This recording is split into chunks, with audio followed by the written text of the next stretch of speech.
വാർത്തകൾ തുടരുന്നു. കേരളത്തിലെ കർഷകർക്ക് സൗജന്യമായി സൗരോർജ്ജ പമ്പുകൾ നൽകാനുള്ള കേന്ദ്ര സർക്കാരിന്റെ PM കുസും പദ്ധതിയിലെ ക്രമക്കേടിൽ പൊതുമേഖലാ സ്ഥാപനമായ അനർട്ടിനെതിരെ അന്വേഷണം ആവശ്യപ്പെട്ട് കോൺഗ്രസ് നേതാവ് രമേശ് ചെന്നിത്തല വിജിലൻസ് ഡയറക്ടർക്ക് പരാതി നൽകി. പദ്ധതിയിൽ അനർട്ട് 100 കോടി രൂപയുടെ ക്രമക്കേട് നടന്നുവെന്ന് ചൂണ്ടിക്കാണിച്ചാണ് പരാതി. കേന്ദ്ര സർക്കാർ നിശ്ചയിച്ചതിൽ നിന്ന് 145% വരെ അധികം വരുന്ന തുകയ്ക്കാണ് കരാർ ഉറപ്പിച്ചതെന്നും പരാതിയിൽ പറയുന്നു. പദ്ധതിയുടെ തുടക്കം മുതലുള്ള ക്രമക്കേടുകളും ടെൻഡർ നടപടികളും അടക്കം അന്വേഷണ വിധേയമാക്കണമെന്നും ചെന്നിത്തല പരാതിയിൽ ആവശ്യപ്പെട്ടു.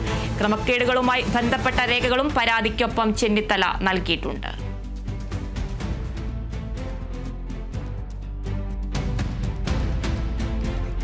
കേരളത്തിലെ കർഷകർക്ക് സൗജന്യമായി സൗരോർജ്ജ പമ്പുകൾ നൽകാനുള്ള കേന്ദ്ര സർക്കാരിന്റെ PM കുസും പദ്ധതിയിലെ ക്രമക്കേടിൽ പൊതുമേഖലാ സ്ഥാപനമായ അനർട്ടിനെതിരെ അന്വേഷണം ആവശ്യപ്പെട്ട് കോൺഗ്രസ് നേതാവ് രമേശ് ചെന്നിത്തല വിജിലൻസ് ഡയറക്ടർക്ക് പരാതി നൽകി.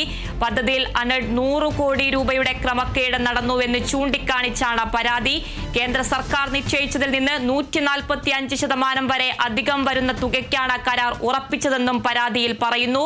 പദ്ധതിയുടെ തുടക്കം മുതലുള്ള ക്രമക്കേടുകളും ടെൻഡർ നടപടികളും അടക്കം അന്വേഷണ വിധേയമാക്കണമെന്നും ചെന്നിത്തല പരാതിയിൽ ആവശ്യപ്പെട്ടു.